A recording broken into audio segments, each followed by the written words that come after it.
It is still dark when they wake you. Not with words, but with the sound of a bolt sliding back, and torchlight crawling under a door that was never built to open kindly. Somewhere above you, 50,000 people are still asleep in their beds. By the time the sun sets tonight, you will have stood on sand that has already absorbed blood that was not yours yet, watched men die for entertainment, and waited, more than once, for someone else to decide whether you live. Here is the strange part. Most gladiators did not die in the arena. Historians estimate that somewhere between 1 in 5 and 1 in 10 matches actually ended in death, a number far lower than the movies would have you believe. So why does the idea of surviving a full day inside the Colosseum feel almost impossible? Because a single fight was never the real test. The real test was the 24 hours around it. The morning, the noon, the waiting, the watching. Each one built to wear you down long before you ever raised a sword. You might be skeptical of all this. Maybe you think this is just another exaggerated history hook. So, let's be honest, right now, about what we actually know and what we don't. The thumbs-up gesture you've seen in every Gladiator movie. Modern historians aren't even sure it meant what you think. The legendary fighter who supposedly refused his own freedom 4 times. His actual tombstone tells a quieter story. We're going to walk through this day, exactly as the archaeology, the inscriptions, and the surviving Roman sources describe it. Hour by hour, decision by decision. And by the end, you'll understand why almost no one walked out of this building the way the legends say they did. It starts before dawn, inside a school built for one purpose: turning men into entertainment. To understand why this day will almost break you, you need to understand the world that built it. Decades before your story begins, the Emperor Augustus looked hard at how gladiatorial games were being run and decided they were too expensive to keep wasting on pointless slaughter. Under the Old Republic, some matches had been fought sine missione, without mercy, without any real chance for the loser to walk away. Augustus banned that practice across the empire, not because he had suddenly grown a conscience about violence, but because a trained gladiator was an expensive piece of property, and dead property doesn't fight again next season. From that point forward, the games of the empire ran on a colder, more practical logic. Keep the fighters alive long enough to be useful. Only let them die when the spectacle truly demands it. That logic is the only reason you are still breathing right now. The building you're about to walk into didn't exist simply because some emperor loved blood sport. It existed because Rome, in the years just before your story begins, had been hit by one disaster after another. A volcano had buried 2 cities under ash. A fire had torn through the capital. A plague was moving through the population. The Emperor Titus inherited a city that needed reassurance, not just management. So, when the great amphitheater his father had started was finally finished, Titus opened it with games that ran, according to ancient accounts, for more than 100 days. That wasn't generosity for its own sake. It was a message. The Flavian family is in control. The gods have been appeased.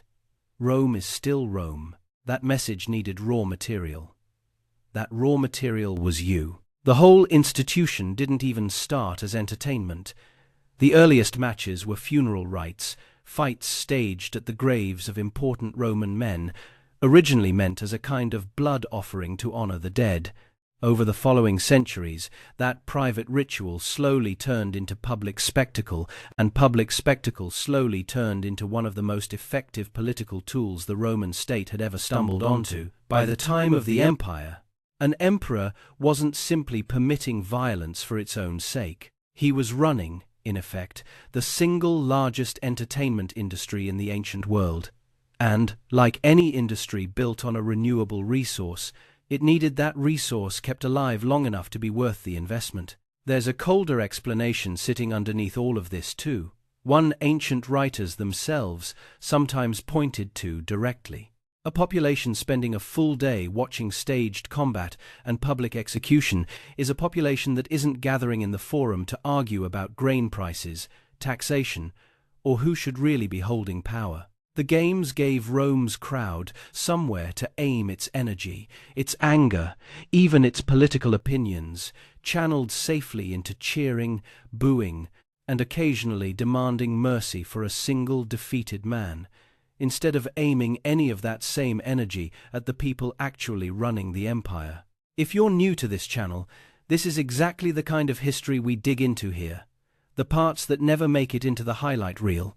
A quick subscribe costs you nothing and helps more than you'd think. Now, back to the barracks, because the next part explains exactly how you ended up in one. Most of the men who ended up where you are now did not choose this life.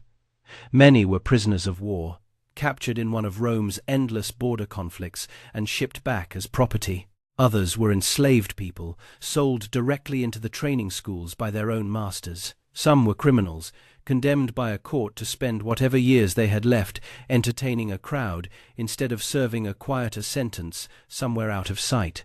And then there was a smaller group, free men, sometimes desperate, sometimes simply drawn to the money and the fame, who volunteered for this on purpose. Historians call them auctorati.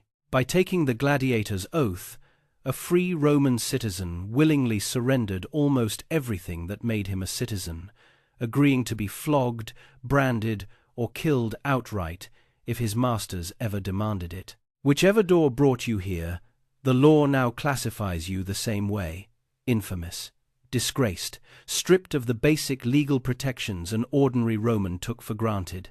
On paper, you rank somewhere below a prostitute and an actor in the social order. Too disreputable to testify in court, too disreputable to marry well, too disreputable to be properly mourned when you die. There's a reason the men running this system never let themselves forget what happens when they lose control of it. A little more than a century before your story, a Thracian gladiator named Spartacus led an uprising out of a training school, much like this one, gathering escaped fighters and slaves into a force large enough to defeat several Roman armies before it was finally crushed. Rome never forgot that lesson. Every gladiator in every school across the empire was, technically, a trained fighter the state had deliberately created and was now keeping disarmed, watched, and tightly controlled. The strict discipline, the oaths, the guards posted around schools like the one you're standing in right now exist partly to make sure that exact story never repeats itself. And yet, walk through the streets near the amphitheater on a festival morning and you'd see something that doesn't fit that picture at all. Graffiti scratched into walls bearing the names of fighters, pottery decorated with their faces. The poet Juvenal, dripping with contempt, joked that Roman women had started treating successful gladiators like the heroes of the bedroom. A man the law considered barely human could, with one good season in the arena, become the most desired man in the entire city. That contradiction is the engine driving everything that happens to you today. You are simultaneously worthless and priceless. Worthless enough that the state can throw you into an arena to die for entertainment. Priceless enough that the people who own you have spent months, sometimes years, training you specifically not to. Strange as it sounds, the stigma wasn't always enough to keep everyone away from this life voluntarily. Roman writers occasionally mention citizens of real standing, even a handful of minor nobility who had lost their fortunes, choosing to enter the arena rather than face poverty or disgrace through more conventional channels. Lawmakers tried repeatedly to ban the practice, which tells you it kept happening anyway. If a man with other options could still be drawn toward this sand, you start to understand just how powerful the pull of fame, money, or simple desperation could be in a city this size. It also tells you something about where this story is eventually headed.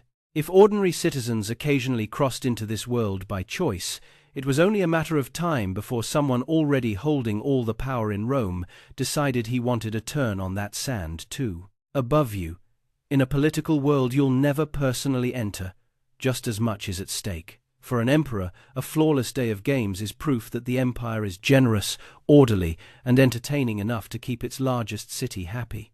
A messy one, where the animals don't perform, where the fighters bore the crowd, where the man sponsoring it misreads the room, can quietly chip away at exactly the kind of popularity an emperor depends on. Later in this story, you'll hear exactly what happened to a ruler who got that calculation badly wrong. For the man who owns your contract, the lanista, the math is colder and simpler still. You cost money to feed, money to train, money to insure against injury. Every day you survive in that school, your value as an investment goes up. Every day you die in the arena, before that investment is repaid, he has a loss to explain. For you, what's at stake is obvious. But it's worth saying plainly anyway, because the next 24 hours are designed to make you forget it under pressure. You are not only risking your life today, you are risking the one thing a disgraced man still has left to bargain with: his reputation. Down in the barracks tonight, fear runs in different directions depending on who you ask. The newest recruits are afraid of the obvious thing: the sword, the beast, the roar of the crowd. The veterans are afraid of something quieter, becoming forgettable, fighting for years and dying anonymous, the kind of gladiator whose name nobody ever bothers scratching into a wall. And somewhere in the city above you, a portion of Rome's own elite is afraid of something else entirely: that the empire's hunger for spectacle is starting to outpace its sense of restraint, that a system built purely to entertain a crowd might, one day, be turned against people who never agreed to walk onto that sand at all. None of you have any way of knowing it yet, but that fear is about to be proven right.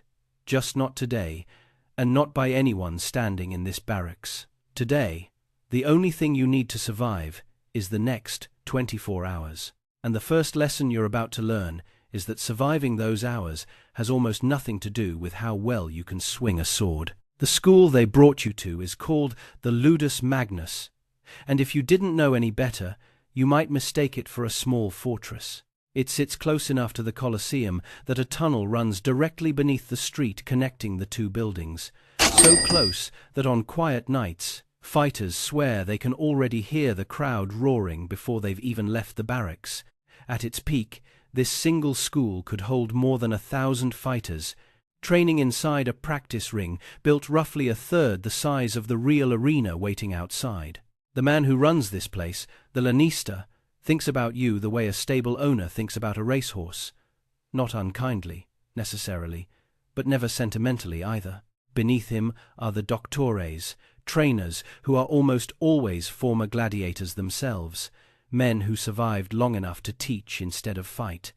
They drilled you on footwork before you ever held a real blade, because a gladiator who can't move correctly is a gladiator who dies in his first match and wastes everyone's investment in him. If you came in as a volunteer rather than a slave, you swore an oath on your very first day that should still be ringing somewhere in the back of your skull, to endure being burned, bound, beaten, or killed outright, if your masters ever commanded it. Romans considered that oath so degrading that the philosopher Seneca called it shameful even to describe out loud. You said it anyway. Whatever brought you here, debt, desperation, ambition, it was apparently worth more to you than the version of yourself that existed before you spoke those words. Training took anywhere from 4 months to 2 full years, depending entirely on what you walked in with. A captured soldier might already know how to hold a line and take an order under pressure. A man pulled straight from civilian life had to be built from nothing. Strength first, then technique, then the harder thing underneath both of those: the instinct to keep moving and thinking clearly, even when your entire body is screaming at you to freeze. And technique, in this world, was never generic. It depended entirely on which kind of fighter the lanista decided you would become. A decision usually based on your size, your speed, and frankly, whatever gaps his current roster happened to need filled. If you were built heavy and strong, they likely made you a murmillo, a large bronze helmet shaped with a crest like a fish fin, a big rectangular shield, a short stabbing sword, slow but well protected, fighting in a style that deliberately echoed the discipline of a Roman legionary, because the crowd loved seeing something familiar stand its ground. If you were quick and light on your feet instead, they may have gone the opposite direction entirely and made you a retiarius, A net fighter, dressed almost like a fisherman, carrying a weighted net and a three-pronged trident, wearing no helmet at all. No helmet meant the crowd could see your face, which made you recognizable, which sometimes meant fame arrived faster. It also meant there was nothing standing between your skull and an incoming blade. The fighter built specifically to hunt down a retiarius was called a secutor, and his helmet alone tells you how seriously Rome took this particular matchup.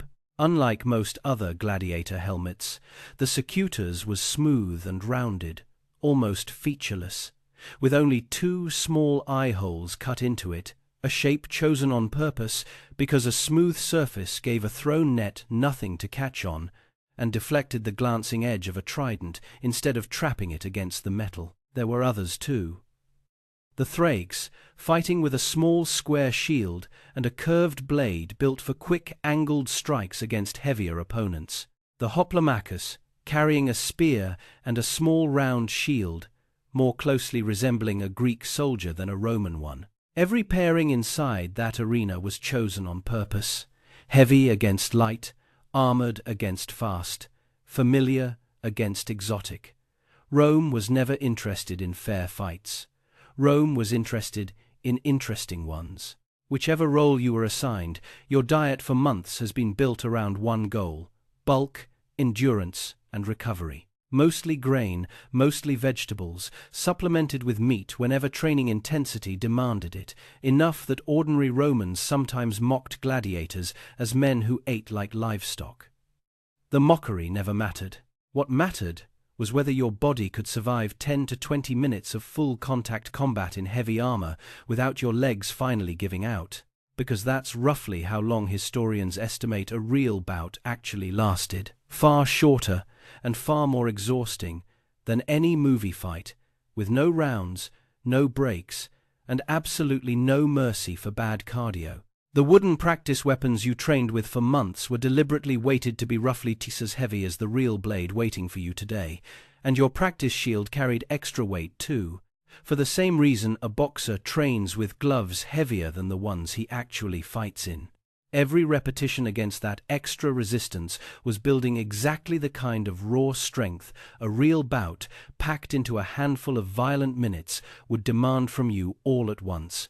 None of this is guesswork dressed up as drama.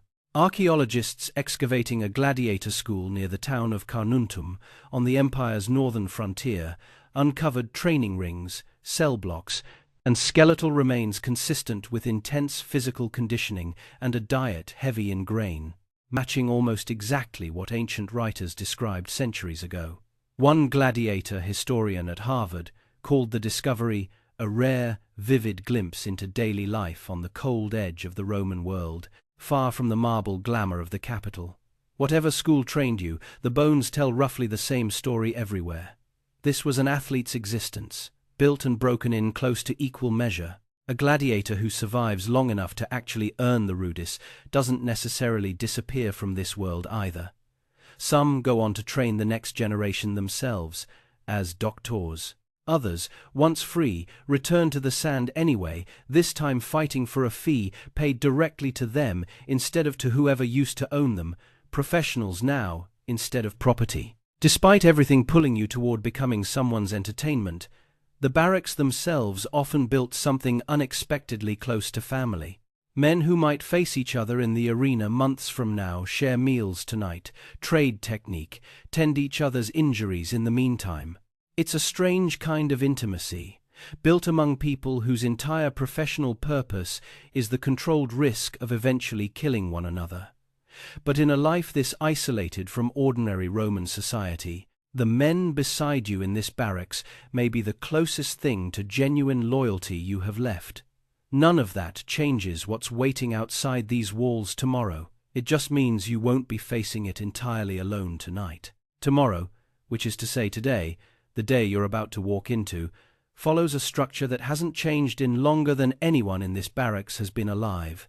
The morning belongs to the beast hunts, midday belongs to executions, the afternoon belongs to you, and to men exactly like you. Three completely different kinds of violence, stacked on top of each other, inside a building engineered to make every single part of it look effortless. That building hides secrets you won't fully appreciate until you're actually standing inside it. Beneath the sand floor lies a maze of tunnels and chambers called the hypogeum, fitted with as many as 80 wooden lift mechanisms, worked by ropes and counterweights, capable of hauling a caged lion straight up through a trapdoor and releasing it into daylight within a matter of seconds. Dozens of trapdoors are scattered across the arena floor, hidden beneath sand, and sometimes beneath entire false landscapes, painted hills, fake forests, so that nobody standing on that sand, including you, will ever know exactly where the next danger is coming from until it's already there. Above the seats, not above you, a massive canvas awning called the Valerium will shade roughly 50,000 spectators from the worst of the Roman sun, operated by a special detachment of sailors stationed nearby for exactly that purpose. Notice the wording, above the seats. That awning was never designed to cover the arena floor itself. While the crowd sits in shifting shade and the breeze the canopy creates, you will fight in direct, unfiltered sunlight, wearing armor that traps heat against bare skin, standing on sand that has already absorbed the warmth of the morning's bloodshed.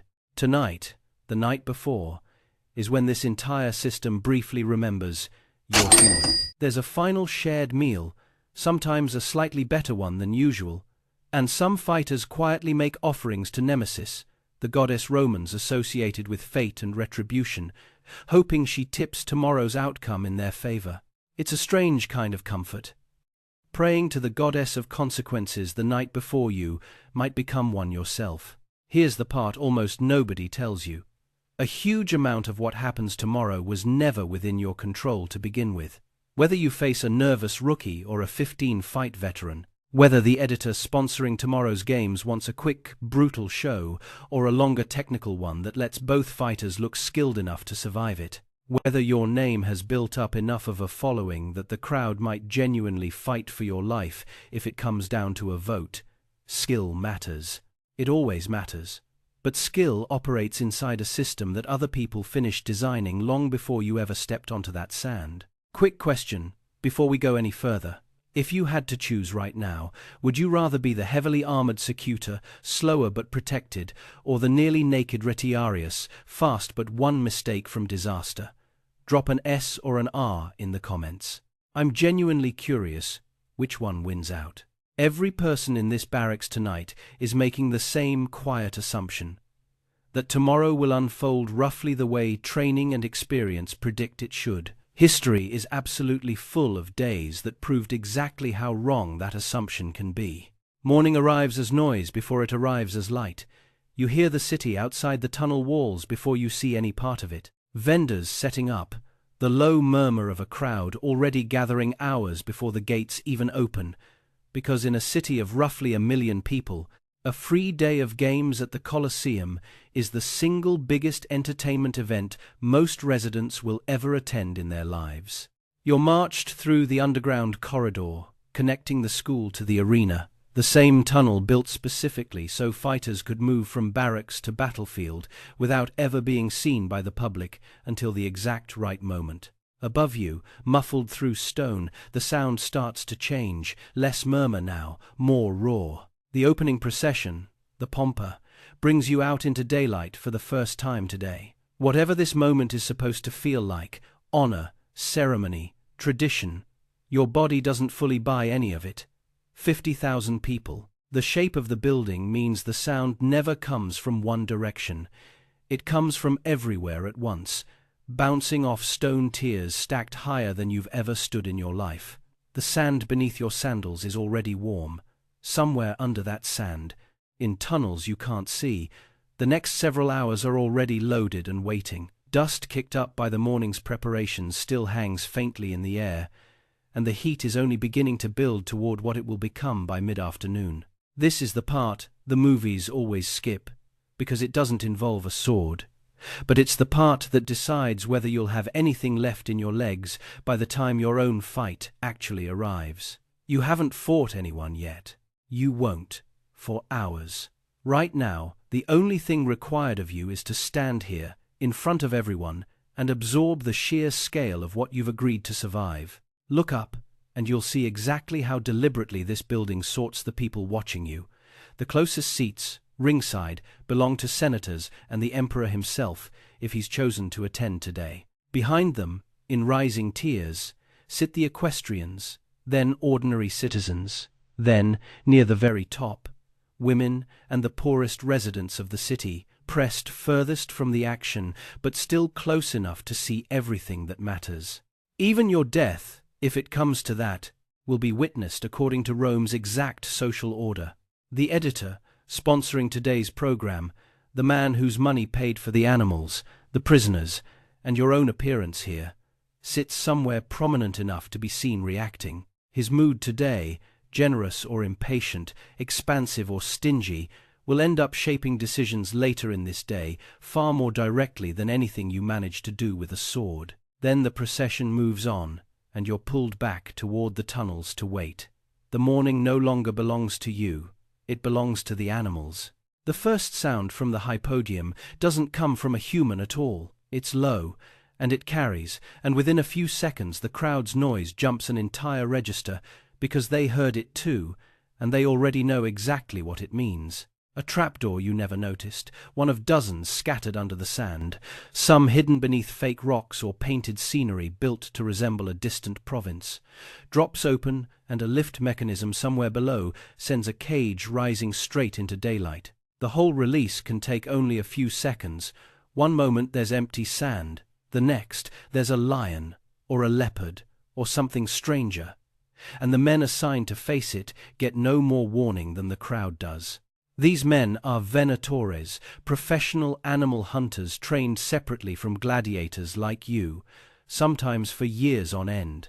Like the gladiators who'll take this same sand later today, the best venatores built fan followings of their own, men whose names were shouted from the stands as eagerly as any swordsman's. The most famous of them, a fighter remembered as Carpophorus, was celebrated by Roman poets for killing a bear, a leopard, and a full-grown lion in a single performance. That kind of skill is real. It's also never a guarantee. No amount of training fully erases the basic problem of fighting an animal that doesn't know or care about any of the rules everyone else in this building has quietly agreed to follow. The animals themselves arrived from every corner of the empire Rome could reach. Lions and leopards from North Africa, bears from the colder provinces, occasionally something rarer still, an elephant, a rhinoceros, paraded out specifically because almost nobody in this crowd has ever seen one outside this building. Decades of hunts like this one, repeated across the empire, eventually thinned entire populations of these animals in the regions they came from. Though nobody watching today is thinking about that. They're thinking about what just walked out of that fake, painted forest in front of them, and whether the men facing it are about to become part of the show in a way nobody planned for. You watch from the edge of the tunnel mouth, close enough to feel the crowd's energy, far enough to stay out of the action, and you start doing something you didn't expect to be doing yet. Calculating. Not your odds against another man, that comes later, but the sheer unpredictability baked into this entire morning. The hunters out there are skilled, and most of them will walk away from this just fine, but the system that built this morning was never designed around any one man's individual survival. It was designed around spectacle, and spectacle sometimes needs blood that wasn't part of anyone's careful plan. There's a detail about these mornings that nobody likes to dwell on, but Roman writers mention it anyway. Some of the animals killed in these hunts didn't simply disappear afterward. Carcasses were sometimes butchered, and the meat sold as food to the very same crowd that had just watched the animal die. A small, practical detail that says more about how Rome actually thought about these spectacles than any speech ever could. This wasn't sacred ritual to them. It was efficient entertainment, and almost nothing about it went to waste, including the parts that weren't human. By the time the morning finally winds down, you've learned something the training ring never quite managed to teach you. Skill reduces risk. It does not eliminate it. And the men who just spent hours fighting animals for an audience's enjoyment are about to be replaced on that sand by people who never trained for any of this at all. Midday in the Colosseum changes the entire mood of the building, and it changes fastest among the people who can actually afford to leave. A significant portion of the wealthier spectators, senators, equestrians, respectable citizens with somewhere else they'd rather be, quietly exit for lunch outside the amphitheater walls. What replaces the morning's hunts is something Romans called the ludi meridiani, a block of public executions, sometimes carried out by exposing condemned prisoners to animals, sometimes staged as twisted reenactments of old myths, the condemned forced into the role of a tragic character whose story always ends exactly the same brutal way. You are not performing right now, you are simply present, somewhere in the tunnels or holding areas, close enough to hear what's happening, unable to look away from a part of the day that has nothing to do with skill, technique, or the careful matchups that define your own profession. This isn't a fight. There's no referee here, no chance for the crowd to call for mercy, no version of this where the condemned simply walks out alive. It is punishment, dressed up as entertainment, and the men who built today's program understood the crowd needed something to fill the gap between the morning's hunts and the afternoon's main event. Some of these executions were staged with real theatrical care. The condemned forced into costume, made to play out the final scene of some old Greek or Roman myth in front of the crowd, the ending always rewritten, so the myth's tragedy became someone's actual death. Romans seem to have understood this, less as cruelty for its own sake, and more as a kind of public justice theatre, a visible reminder that breaking the empire's laws meant forfeiting the empire's protection entirely. Whether you find that reasoning convincing or not, it tells you something about how thoroughly violence and the state's authority had become tangled together by the time you arrived here. Notice, too, who actually stays in their seats through all of this. Mostly, it's the crowd that can't afford to be anywhere else during the workday anyway, ordinary Romans who came for a full day of free entertainment and intend to get exactly that. The senators strolling out for lunch aren't leaving because they find any of this morally troubling. Plenty of them will be back well before the gladiators take the sand. They're leaving because watching common criminals die isn't considered a particularly dignified use of a respectable man's midday. Here's the part worth sitting with for a second, because it tells you something real about the world you've been pulled into. The same audience that will spend this afternoon admiring your skill, debating your technique, possibly even voting to spare your life if you're defeated but fought with courage, that exact same audience is, right now, treating someone else's death as little more than a lunchtime interlude. Skill earns you the crowd's respect today. It earned these prisoners nothing at all, because respect was never on offer for them in the first place. By the time the afternoon program is set to begin, you've spent this entire day so far doing something no training regimen ever prepares a man for, waiting and watching, while your own nerves tighten with every single hour that passes. By the time these executions wind down, an entire morning and midday of the program will have been built around one shared idea: that watching consequences play out in public keeps a population disciplined far more effectively than punishing it somewhere out of sight. The animals are finished. The executions are finished. There is nothing left on the schedule now except you, and men exactly like you, and an audience that has spent all day being primed to expect something memorable. The afternoon begins the way every gladiatorial program begins, with pairs being called out, weapons being checked one last time, and a kind of tension settling over the tunnels that feels different from anything earlier in the day. This part isn't background anymore. This part is you. When your name is finally called, the walk from the holding area to the sand feels longer than it should, and louder, the crowd's noise swelling specifically because they know a real match is finally starting. Your opponent was chosen for you weeks or months ago through exactly the kind of calculated pairing described earlier. Heavy against light, familiar against exotic. If you've trained as a secutor, there's a real chance you're walking out to face a retiarius. Net, trident, almost no armor, nothing standing between his skull and your blade except speed and a fisherman's instincts. What happens next does not look anything like the movies. There's no clean choreography here, no long dramatic exchange of dialogue. There's the weight of your helmet pressing against your skull, your own breath echoing inside it louder than the crowd outside, your shield arm already starting to ache from holding position, your mouth has gone dry, and there's a metallic taste at the back of your throat that has nothing to do with thirst. Historians estimate that a real bout rarely lasted more than 10 to 20 minutes, sometimes far less, because no human body, however well trained, can sustain full-effort combat much longer than that in armor this heavy. Your opponent isn't trying to overpower you, he's trying to outlast you, to throw that net at the exact moment your guard drops half an inch, to use the one advantage his near-nakedness gives him, speed you simply cannot match while wearing this much bronze and leather. Every step you take becomes a calculation between protecting yourself and closing the distance before your own legs give out first. The sun by now sits directly overhead, and there's no velarium shading any part of the sand under your feet. Sweat runs into your eyes inside a helmet that won't let you wipe it away. Every extra second this fight drags on costs you more than it costs him, simply because the same armor protecting your skin is also slowly cooking you alive inside it. Somewhere in the stands, a referee called the Summa Rudis, almost always a retired gladiator himself, someone who has stood exactly where you're standing right now, watches closely, ready to step in and pause the fight the instant something decisive happens, because Rome's appetite was for drama and skill, never simply for slaughter on its own. And then it happens. A misstep, a net that finally lands true, a blade that finds an opening.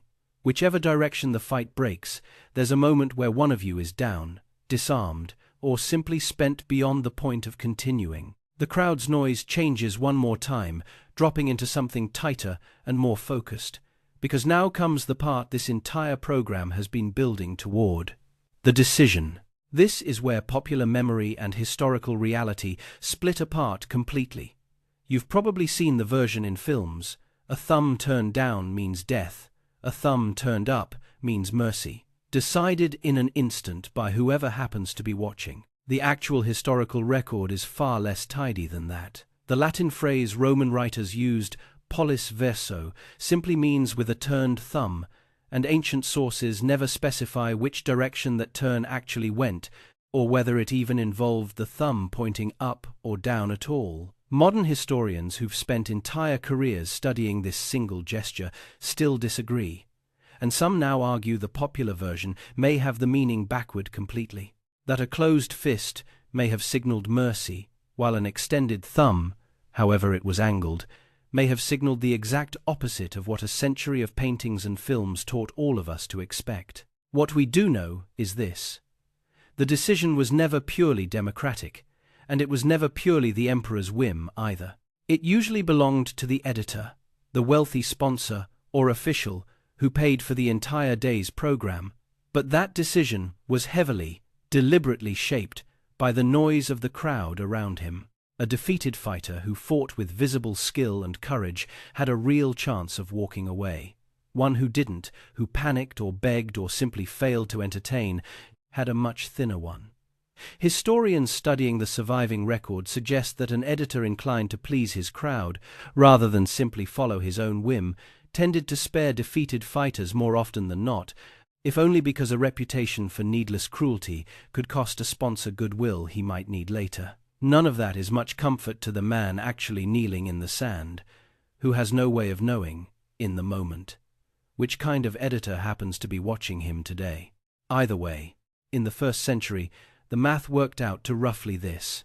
When a fight ended without a clear winner, the defeated man's odds of being killed outright sat somewhere around 1 in 4, far from certain death, but nowhere close to safe, either. For one drawn-out moment, nothing happens at all. 50,000 people, mid-argument with themselves, deciding all at once whether the man kneeling in the sand deserves to keep breathing. Some of that crowd are shouting for mercy. Some are shouting for the opposite. What's certain, underneath all the noise, is simpler and somehow heavier. Whatever 50,000 strangers decide in the next few seconds, neither man on that sand gets a vote in it. What happens in the next few seconds depends entirely on a decision you have absolutely no control over. If the gesture, whatever it actually was, signals mercy, you're allowed to stand, supported if you need it, and walked off the sand alive. Your reputation, win or lose, slightly larger than it was an hour ago, because surviving a real fight in front of 50,000 people is its own kind of currency in this world. If it doesn't, the outcome is fast, and it is final, carried out by your opponent at the crowd's direction. And there is no second vote here, no appeal, no version of this where the decision quietly gets revisited once it's made. Either way, the moment that decides everything lasts only a few seconds, after an entire day, morning, noon, and now this, built specifically to lead up to it. Whatever just happened, the sand will be raked smooth again before the next pair is called, because the program upstairs doesn't pause for what just happened to you, it simply continues. Multiply this single moment by every pair that fights today, and by every day games are held this year, and you start to understand the actual scale of what this building consumed across 4 centuries of operation. Not one dramatic battle. Thousands of these small, private verdicts, stacked one on top of another, each one forgotten by the crowd within minutes of being decided, each one the single most important moment in somebody's entire life. This is the math nobody mentions when they imagine surviving the Colosseum for a single afternoon. The fight itself was never the only risk. It was simply the last and most visible one, sitting at the end of a day that had already tested your nerves with an unpredictable animal hunt and your stomach with hours of public execution before you ever picked up a weapon. Survive the morning. Survive the noon. Survive the few minutes that actually decide your fate. 3 separate tests. 3 separate ways for the day to end badly, and only the third one involves a sword at all. If you didn't survive, your body is carried without ceremony to a room just off the arena floor called the spoliarium, where your armor is stripped for reuse, because leather and bronze are too expensive to bury alongside a man the law never fully considered a person to begin with. There's no eulogy waiting for you here, no formal mourning the way an ordinary Roman citizen would receive. Whatever name you fought under gets one more mention, if you're lucky, scratched onto a tombstone paid for by a friend or a fellow fighter, the way gladiators often quietly did for each other, since almost nobody else would bother. If you survived, the next few hours look almost mundane by comparison to everything that came before them. A doctor checks the wound, if there is one, because gladiator schools kept trained medical staff on hand, specifically since injured fighters represented money that hadn't finished paying itself off yet. You're walked, or carried, back through the same tunnel you came out of this morning, past holding cells where men who haven't fought yet are still waiting their turn, because the program upstairs hasn't ended just because your part of it has. Somewhere, above you, the crowd is already shifting its attention to the next pair, the next matchup, the next few minutes of calculated risk. Your fight, the single most important event of your entire day, is already becoming background noise for 50,000 people who are simply moving on to whatever comes next on the schedule. Within a day or two, news of your match will have spread through wax tablets, graffiti scratched onto walls near the markets, and informal betting that ran on well-known fighters the way modern crowds bet on athletes. If you fought well, your name joins a list men in the street can recite without thinking. If you didn't, you simply become a name that stops appearing on anyone's list at all. It's exactly this kind of casual, half-accidental record, a nickname scratched into plaster, a betting tally, a single line on a tombstone that historians 2,000 years later still piece together to reconstruct men like Flamma, fighters the empire itself never bothered to fully document. This is, in its own strange way, the oddest part of surviving. The thing that nearly killed you was, for everyone else in that building, just one entry on a long list of entertainment for the afternoon. Outside the walls, word travels faster than you'd expect. If you fought well, if the crowd remembers your name, if there's already talk in the street about the secutor who held his ground against a faster opponent, that reputation starts working for you immediately. in ways that matter more than they might seem to from inside your aching, exhausted body right now. A gladiator with a real following sometimes gets easier matchups, gets gifts thrown from the stands, gets, eventually, if he survives long enough, a shot at something almost nobody in this profession ever expected when they started. The rudis, a wooden sword presented as the formal symbol of freedom, awarded to fighters who had proven themselves enough times that the system finally decided they'd earned a way out. Not everyone who earns that chance actually takes it. There's a story, repeated for centuries, about one of the most successful gladiators on record, a fighter remembered as Flammer, said to have been offered that wooden sword and his freedom 4 separate times, and to have turned it down every single time, choosing to stay in the arena instead. It's one of the most popular gladiator stories in the modern world, repeated endlessly in books and documentaries as proof of just how strange and consuming this life could become. It's worth being honest about how solid that story actually is. The only surviving evidence for Flammer's career is his own tombstone, and what it actually records is that he fought 34 times, won 21, and was spared 4 times after a loss. It does not say he was ever handed the rudis at all, let alone that he refused it repeatedly. Historians today are genuinely divided on where the more dramatic version of this story came from, whether it's a later embellishment, a simple misreading, or just a legend that grew because it made for a better story than the plain inscription carved into a piece of stone in Sicily. Either way, what we can say for certain is narrower than the legend, and in some ways, more remarkable. A man fought 34 times in an arena built to kill him, and walked away from that, many encounters, with his life still intact. For the editor who sponsored today's games, the day's success or failure is measured in something closer to a performance review than any kind of moral reckoning. Did the crowd stay entertained? Did the animals perform as promised? Did at least a few matches produce the kind of drama people will still be talking about for weeks? If the answer is yes, his political standing, and possibly the emperor's, gets a small, real boost. If the answer is no, the same crowd that cheered for hours can turn restless and critical with surprising speed. Because in a building built specifically to keep 50,000 people happy, disappointment never stays quiet for long. By evening, the sand is raked clean of the day's blood, ready for tomorrow's program, whatever and whoever that turns out to be. Somewhere in the city, your name, or your absence, is already becoming part of tomorrow's conversation. The building itself doesn't pause to acknowledge any of it. It never does. Before we close this out, one more question worth asking yourself. Which detail in this entire video surprised you more? The thumb gesture, or Flammer's real story? Drop a 1 or a 2 in the comments. I'd genuinely love to see which one breaks more people's expectations.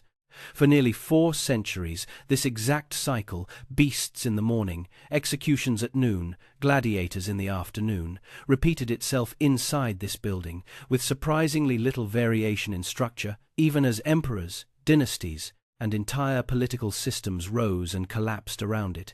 That consistency tells you something important.